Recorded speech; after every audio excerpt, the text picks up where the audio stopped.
Hey everybody, welcome to Movie Time. I'm Sean. Alright guys, so I wasn't able to put up a video last week, so what I want to do this week is I want to do a quick roundup of what went down at San Diego Comic-Con. There's actually three specific things I want to talk about, and maybe hopefully you guys can check this out and give me your opinion in the comment section. Let's talk about the biggest things that came out of Comic-Con. First off, you have Batman vs. Superman Dawn of Justice. That new trailer came out, which looked awesome. It was great. It was awesome. You got to see them fight and just lay into each other like we want to see them lay into each other. So I've been increasingly getting more and more excited for the film. I'm a Marvel guy more so than a DC guy, but I've been getting more excited. And then this run right here, this trailer just, man, it really has me ready for this film. So I'm really looking forward to the film. This trailer did exactly what it's supposed to, I think. It's drawing me in, trying to figure out how are they gonna fight and how is it gonna be equal? How is Batman? What is he gonna do? How's he gonna fight Superman without dying? Is there something else in this trailer that we're missing that they haven't mentioned? Is it Doomsday? I don't know, but it makes it makes your head spin and think about these types of things. So I like that a lot. Another thing from DC was Suicide Squad. Now they showed a trailer for this one there, and originally this trailer wasn't supposed to come out, but of course cameras, filming it got leaked. I saw it like that originally, but then the next day it came out full-fledged HD like they saw in the Hall H. I'm so happy they did this. I'm so happy they did this. Yes, it sucks that some of this stuff happens, that people are able to do this. At the same time, there's also some positives of it.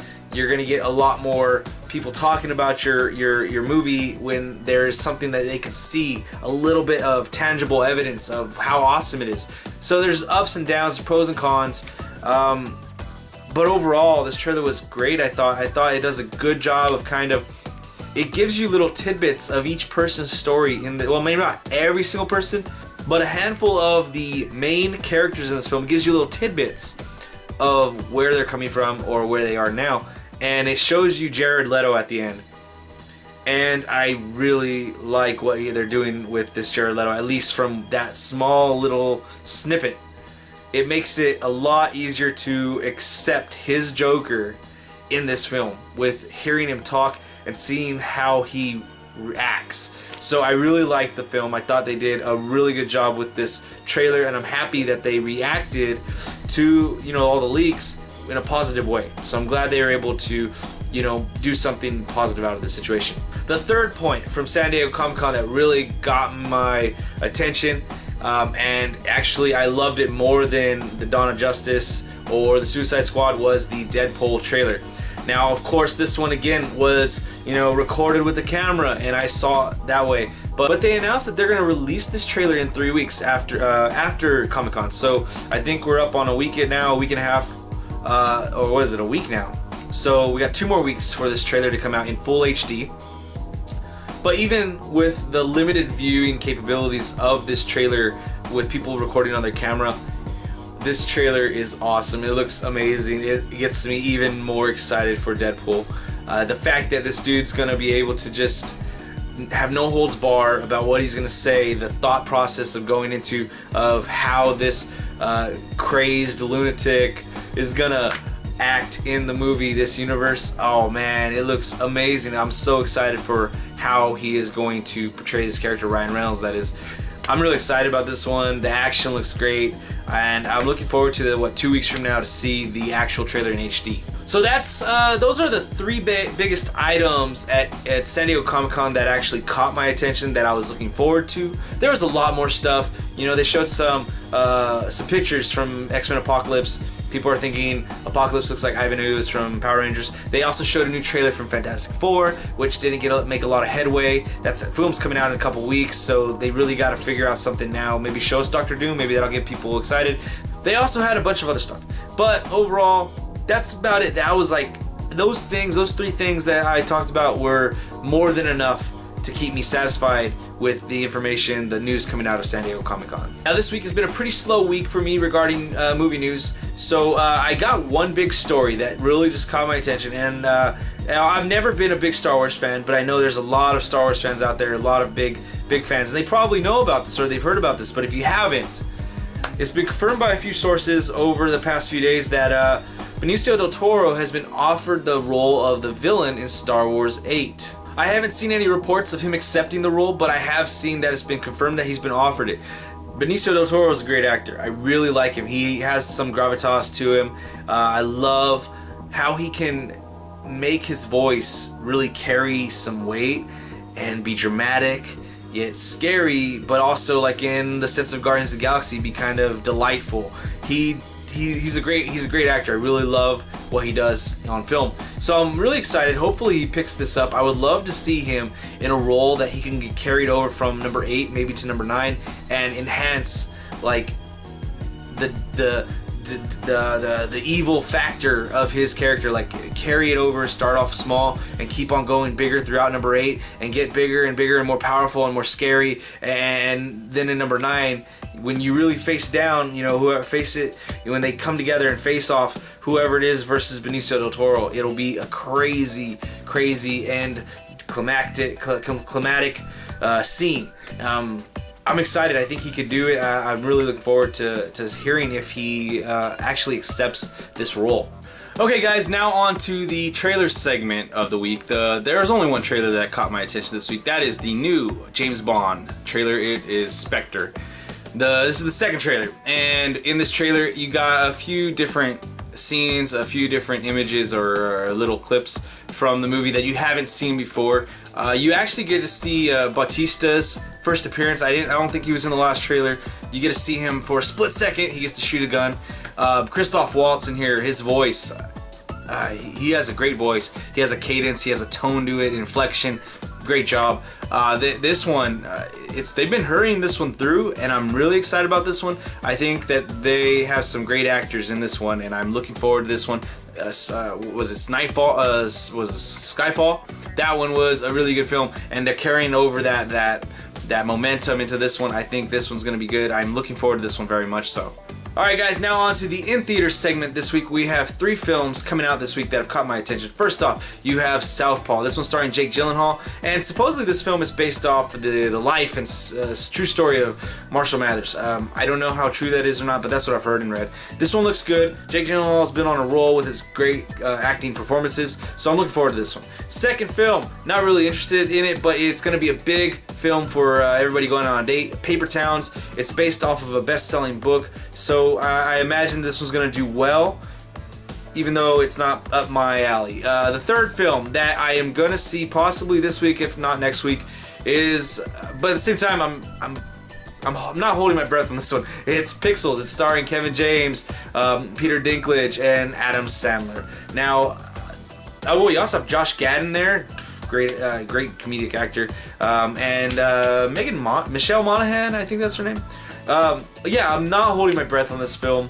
Adam Sandler movies lately have been they've been duds, so I'm not holding my breath on it, but I want to go see it because I want to see what nostalgic effects this film with all the video games have on me. So those are the 3 movies in theaters this week. Also, you guys, Ant-Man's still in theaters. Go check that one out. I guarantee that one's going to be better than the 3 of these films, so go check that one out. And last but not least, we have the Movie of the Week segment. This week's Movie of the Week was Maggie. This one is starring Abigail Breslin and Arnold Schwarzenegger, and a lady that I forgot what movie she's in. Now, this is a film that is unlike any other film Arnold Schwarzenegger's ever done, ever. And I gotta say that I really liked this film. It was a very somber film, and when I say that, I really mean it because I watch movies with captions. When I watch movies with my parents, they're hard of hearing, so they have to have the captions on. Whenever there was music playing, it would always say somber music, somber music. So yeah, and the music was somber and the movie was very somber. This film is about coming to terms with death, how you deal with death, and your family, your loved ones, how do they deal with it. Now, in this film, the daughter, Abigail Breslin, from the beginning, they kind of make it known that in this zombie outbreak apocalypse, you know, things are getting under control, but it's still out there. And in this case, Abigail Breslin was a victim of a bite. So she has the virus in her. She does have some time left. It's not like The Walking Dead where it's overnight. They do have time. And so this film, it's all about Arnold, his wife, his new wife, her Abigail Breslin's stepmother, and everybody around her dealing with this, and other people of the town dealing with it, whether it's their family or Abigail Breslin's character. Mortality. Sometimes it comes to the point of conversation every now and then. In this film, I think they did a really good job with that. This film also has an effect on you if you might be dealing with this same type of situation, because this is a true life situation. Not the fact that it's a zombie virus, but knowing that you're going to lose someone, knowing that you might be going through something, somebody might be going through something where they are at the end of their rope and there's nothing you can do about it. I have something like this going on in my life right now, and this really kind of hit home for me. The fact that, you know, there's someone in my life that I love very deeply, but is, you know, might not have much time. And Arnold, in this film, he's going through the same situation with his daughter, and he does a magnificent job in this film. His best acting I've ever seen him do. He really portrays, in my mind, of what you would do if you were a father and your daughter or son were dying. I imagine it's a difficult thing, one of the most difficult things to do in this world. But for being in a movie and trying to convey those emotions, I think he did a great job, an amazing job. It's some of his best work. It is probably his best work. This movie does hit home. If you've gone through this recently, you're going through this now, it might hit that chord, and it might, you know, bring your emotions to that point where you might need some Kleenex. But overall, the film does a good job of showing that love that this father and daughter have, regardless of the situation. There's a few other things I really like about this film, other than, let's say, Arnold's acting and that tone of the film, is the setting of this film. Now, you're in a post-apocalyptic world where the zombie virus has broken out and they're getting it under control, but you're really seeing this like rural like area of the country where it's really affected this area, and there is a very noticeable effect, and it looks amazing in the most positive way I can make it sound. It looks amazing. I've always loved post-apocalyptic movies, or, you know, shows, games, whatever it may be, because every person's imagination regarding this can be different.